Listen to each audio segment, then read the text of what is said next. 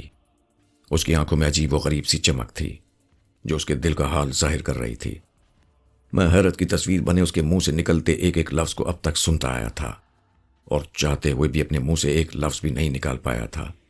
معلوم نہیں اس میں بیچ میں نہ بولنے کی دھمکی کا خلل تھا یا پھر اس کے منہ سے لفظ بہ لفظ نکلے اپنی ہی کہانی سنانے کی وجہ سے۔ اس کہانی نے مجھ پر واقعی سخت اثر طاری کر دیا تھا۔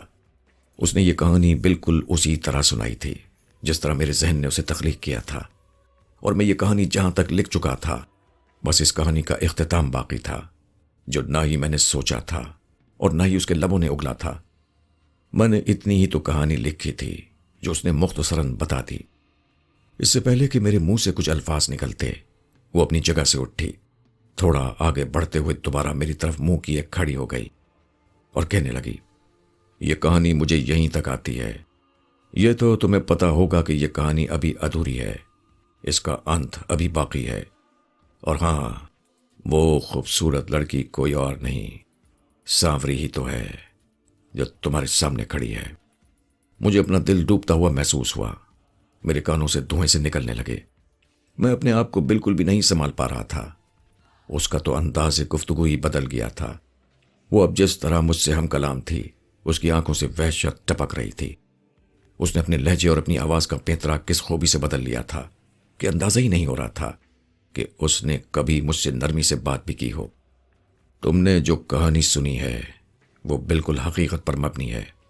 مجھے حیرت ہوتی ہے کہ تمہارے ذہن میں آخر میری یہ کہانی کیسے سمائی، اور وہ بھی بالکل اسی طرح کہ کہانی کا لکھا ہوا ایک ایک لفظ میری زندگی کی داستان میں حقیقت رکھتا ہے۔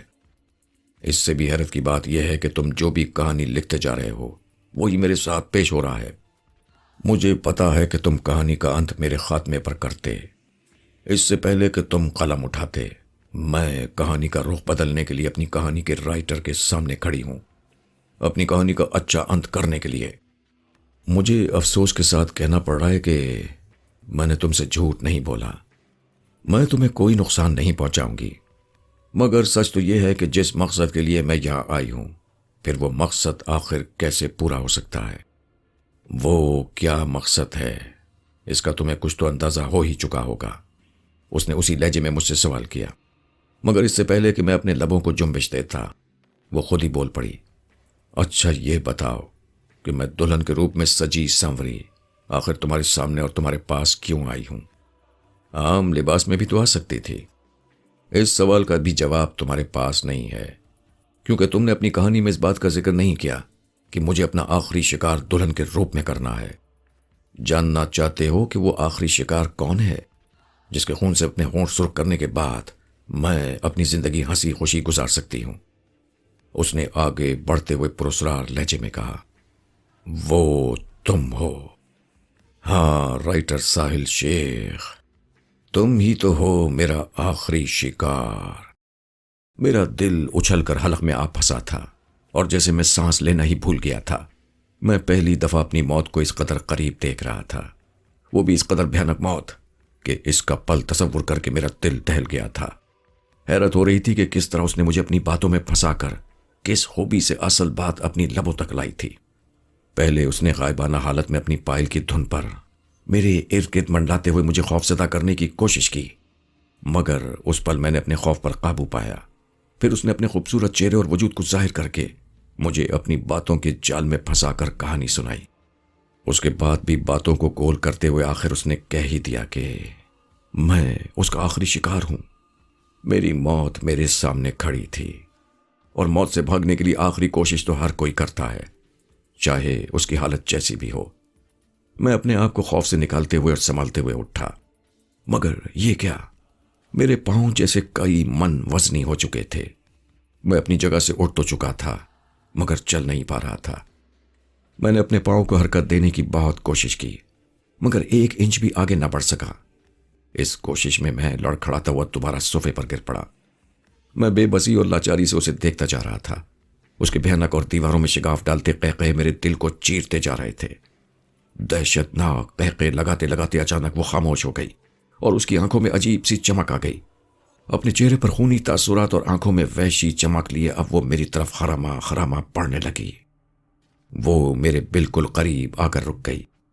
میں نے اپنے ہاتھوں سے مزاحمت کرنی چاہی، مگر بھیانک سانوری نے نہ جانے مجھ پر کیسا جادو کر دیا تھا کہ میرا پورا جسم مفلوج ہو چکا تھا۔ میں اپنے ہاتھوں کو بھی حرکت نہیں دے پا رہا تھا، میرا پورا جسم سن ہو چکا تھا۔ اس نے مجھ پر ایک خونی نگاہ ڈالتے ہوئے اپنا داہنا ہاتھ آگے بڑھایا۔ مجھے علم تھا کہ وہ مجھے بھی اسی طرح مارے گی جس طرح اس نے گزشتہ لوگوں کو خطرناک موت مارا تھا۔ میں نے خوف سے آنکھیں بند کر لیں۔ مجھے لگا کہ وہ مجھے مارنے کے لیے مجھے بھی شانوں سے پکڑ کر میری گردن میں اپنے دانت کاٹ دے گی، مگر ایسا کچھ نہیں ہوا۔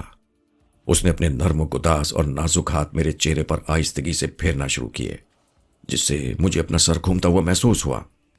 میرا جسم ڈھیلا پڑ گیا، میں صوفے سے نیچے گر پڑا۔ میری آنکھوں میں اندھیرا چھاتا چلا گیا۔ جب میری آنکھ کھلی تو میں نے اپنے آپ کو ایک کھلے میدان میں پایا جہاں میں اوندھے منہ گرا پڑا تھا۔ میں نے اسی حالت میں ہوتے ہوئے اپنا سر اوپر اٹھایا۔ میں نے دیکھا کہ میرے چاروں طرف بڑی گہما گہمی لگی پڑی ہے۔ لوگ میرے وجود سے بے خبر اپنے کاموں میں مصروف تھے، کچھ ادھر ادھر چہل قدمی کر رہے تھے۔ مجھے یوں گمان ہو رہا تھا جیسے وہ مجھے دیکھ نہیں پا رہے ہیں، ورنہ مجھے اس طرح دیکھ کر ان کا رد عمل ضرور ہوتا۔ مجھے ایسا لگ رہا تھا جیسے وہاں کسی تقریب کا انعقاد ہو رہا ہو۔ کوئی 20-25 فٹ کے فاصلے پر بہت ساری عورتیں جمع تھیں۔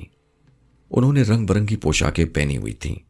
وہ شکل و صورت سے تو عام ہی تھیں، مگر ان کی آنکھیں انہیں عجیب مخلوق ظاہر کر رہی تھیں۔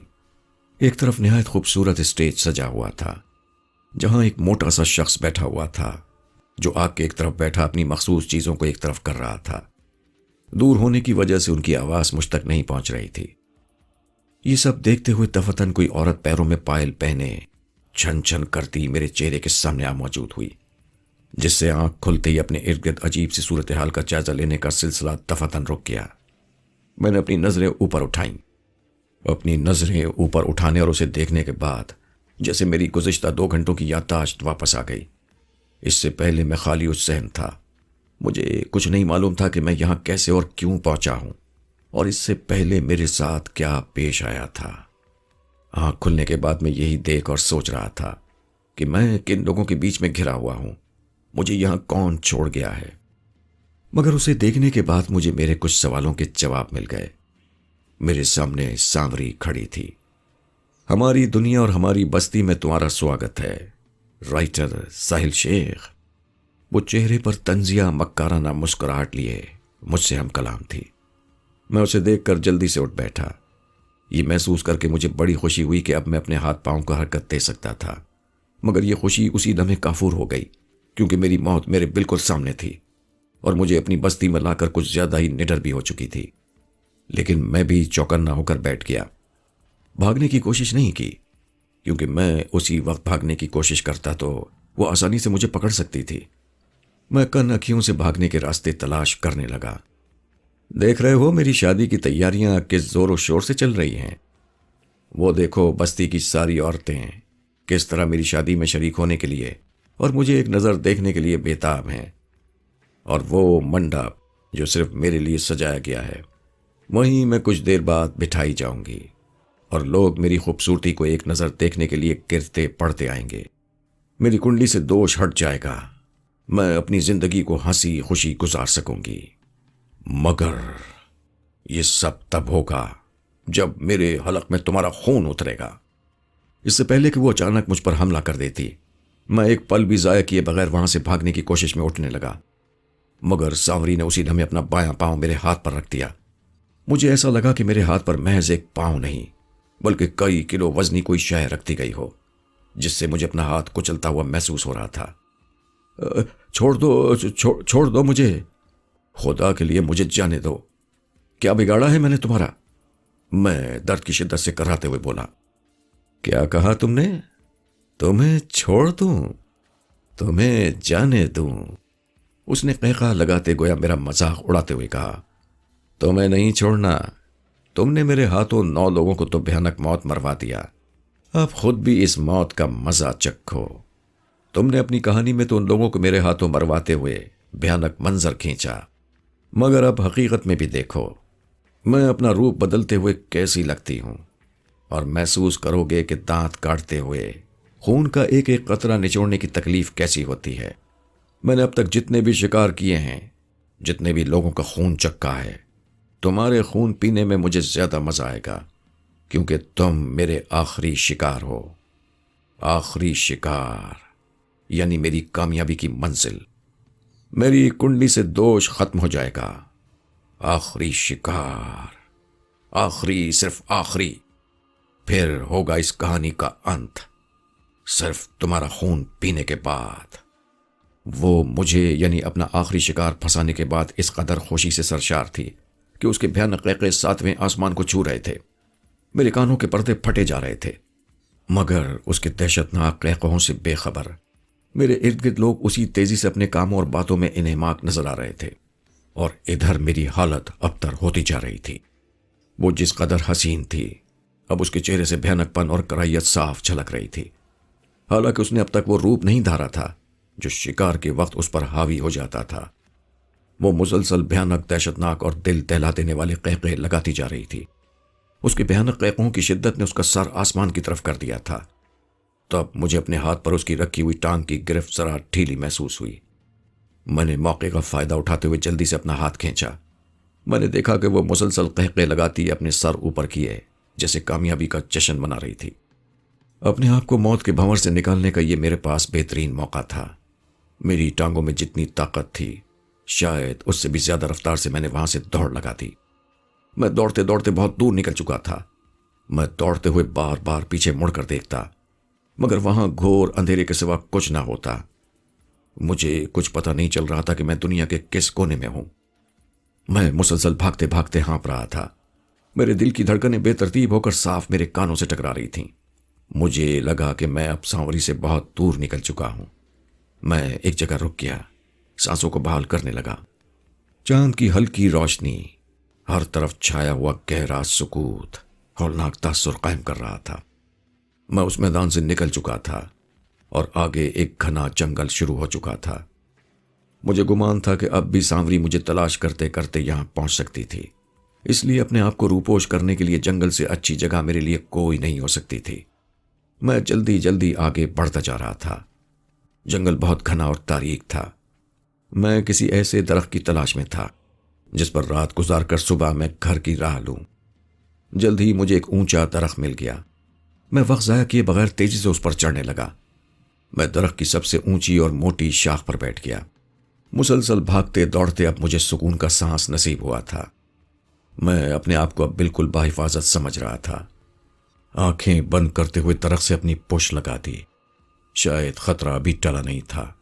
ابھی تو حالات سے لڑنے کے لیے اور مشکلات کا سامنا کرنے کے لیے بہت کچھ باقی تھا، اور اس رات کا بھیانک اور پرخطر حصہ بے صبری سے میرا انتظار کر رہا تھا، کیونکہ آنکھیں بند کرتے ہی مجھے اپنے کندھے پر کسی کھردرے سے ہاتھ کا لمس محسوس ہوا جس نے ایک لمحے کے آئے ہوئے سکون کو غارت کر دیا۔ میں نے خطرے کی بو سونگتے ہوئے اسی وقت آنکھیں کھول دیں۔ میں نے برق رفتاری سے اپنے عقب میں دیکھا، وہاں کوئی نہ تھا۔ اب میری نظریں عقب میں نیچے تک گئیں، جہاں نہایت ہی بھیانک اور کری شکل دھارے سانوری کھڑی میرا انتظار کر رہی تھی۔ اس کے صرف لباس سے اندازہ لگایا جا سکتا تھا کہ وہ سانوری ہی ہو سکتی ہے۔ اس کا چہرہ اس قدر بگڑ چکا تھا کہ ایک کمزور دل آدمی کی اس پر نظر پڑتی تو اس کے دل کی دھڑکنیں بند ہونا لازمی تھا۔ اس کی آنکھیں تھیں یا پھر دہکتا ہوا انگارہ۔ یوں لگتا تھا کہ آنکھوں کے ڈھیلوں کی جگہ کسی نے بھڑکتے ہوئے انگارے رکھ دیے ہوں۔ چہرے کی صاف اور خوبصورت جلد کی جگہ جھریوں بھری سیاہ چمڑی نے لے لی تھی۔ ناک لمبی ہو گئی تھی اور گلاب کی پنکھڑی نما ہونٹ اب موٹے سیاہ بھدے اور پھیلے دکھائی دے رہے تھے۔ جو زلفیں پہلے اس کی خوبصورتی میں چار چاند لگا رہی تھیں، اب وہی گرد آلود ہو کر دو حصوں میں بٹی ہوئی اس کے خوفناک چہرے کے دونوں کانوں کے چھپائے ہوئے تھی۔ اس کے بالوں میں جگہ جگہ چاندی چھلک رہی تھی جو اسے عمر رسیدہ ظاہر کر رہی تھی۔ غرض اب وہ دل کو لبھاتی حسین و جمیل سانوری نہیں بلکہ 100 سالہ بڑھیا چڑیل لگ رہی تھی۔ حیرت انگیز طور پر میری کہانی کے مطابق اس کے بھیانک، دہشت ناک اور دل کو ہلا دینے والے چہرے کا اس کا جسم پر کوئی اثر نہیں ہوا تھا۔ اپنے اسی سرخ لباس میں ملبوس اسے سانوری ہی ظاہر کر رہا تھا، اور اسی طرح لیا ہوا دوپٹہ چہرے کو ہٹا کر اسے سانوری ہی ظاہر کر رہا تھا۔ یہ وہی سانوری تھی جس کے چرچے اس کی دنیا میں ہر خاص و عام کے لبوں پر تھے، مگر اب اس کا چہرہ اس کی ساری چھپی حقیقت کو اگل رہا تھا۔ سانوری کا اس قدر بھیانک اور کری چہرہ دیکھ کر خوف کی زیادتی سے میرا رواں رواں لرزنے لگا تھا۔ میں جلدی سے اٹھ کھڑا ہوا اور لرزتے قدموں سے پیچھے ہٹنے لگا۔ میرے پیچھے ہٹنے پر وہ بھی اپنے بھیانک اور دہشتناک وجود کے ساتھ آنکھوں میں خونی چمک اور ہونٹوں پر کری تبسم لیے میرے قریب آ گئی تھی۔ پیچھے ہٹتے ہٹتے میری پشت ایک درخت سے جا لگی۔ اب تو میری موت یقینی تھی۔ میرے پاس فی الوقت بھاگنے کا کوئی راستہ نہیں تھا۔ وہ اپنے دانت میری گردن میں پیوست کرنے کے لیے بےتاب کھڑی تھی۔ کیوں ساحل شیخ، تم ہم سے چھپ رہے تھے، لیکن ہم نے تمہیں تلاش کر لیا۔ تم کیا سمجھتے تھے کہ ہم تمہیں بھاگتے ہوئے نہیں دیکھ رہے؟ دیکھ رہے تھے ساحل بابو، دیکھ رہے تھے، پر ہم نے تمہیں خود بھاگنے کا ایک موقع دیا۔ ہم یہ جاننا چاہتے تھے کہ تم ہم سے آخر کہاں تک بھاگ سکتے ہو، مگر تم نے خواہ اپنی ٹانگوں کو اتنی زحمت دی، بلا وجہ اپنے آپ کو زحمت پہنچائی۔ بچ تو پھر بھی تم نہیں پائے، اور نہ ہی اپنی موت سے اب بچ پاؤ گے۔ دیکھو، اب بھاگنے کا خیال اپنے دل سے بالکل نکال دو۔ اب تم ہماری بستی، ہماری دنیا میں ہو۔ تم یہاں سے تب تک نہیں نکل سکتے جب تک ہم نہ چاہیں۔ ہم یہاں تمہیں اپنی شادی کی تیاریاں دکھا کر واپس تمہاری دنیا میں پہنچانے کے لیے نہیں لے کر آئے۔ ہم تو تمہیں اس لیے یہاں کھینچ کر لائے ہیں کہ ہمارا آخری شکار کسی وجہ سے ہم سے چھوٹ نہ جائے۔ تم لوگ اپنی دنیا میں تو ہماری نظروں سے اوجھل ہو سکتے ہو، مگر ہماری دنیا میں ہماری عقابی نگاہوں سے نہیں چھپ سکتے۔ میں اب مزید تم سے کوئی بحث نہیں کرنا چاہتی، بس اب جلد سے جلد اپنی خواہش اور ضرورت کو پورا کرنا چاہتی ہوں۔ آؤ آؤ میرے پاس۔ میری آنکھیں خوف اور دہشت سے پھیل چکی تھیں۔ میں سکتے کے عالم میں اسے دیکھتا جا رہا تھا۔ مجھ میں اتنی ہمت نہیں تھی کہ میں اپنی جان بچانے کے لیے اب ایک قدم بھی پیچھے ہٹوں یا پھر اس کے چنگل سے نکلنے کے لیے کچھ بھی کوشش کروں۔ میری موت تو جیسے مجھ سے ملنے کے لیے بے چین ہوئی جا رہی تھی، لمحہ لمحہ میرے قریب آتی جا رہی تھی۔ سانوری کا بھیانک کری اور روح فرزا چہرہ میری آنکھوں کے بالکل سامنے تھا۔ اس نے مجھے یک لخ شانوں سے پکڑ لیا اور چہرے پر فاتحانہ مسکراہٹ لاتے ہوئے جھٹکے سے میری گردن کو اپنے منہ کے قریب کر لیا۔ ابھی اس نے میری گردن پر اپنے دانت رکھے ہی تھے کہ اسے ایک زبردست جھٹکا لگا۔ اس کے حلق سے ایک دلخراش چیخ نکلی۔ وہ ہوا میں اڑتی ہوئی مجھ سے کئی فٹ دور جا گری اور تڑپنے لگی۔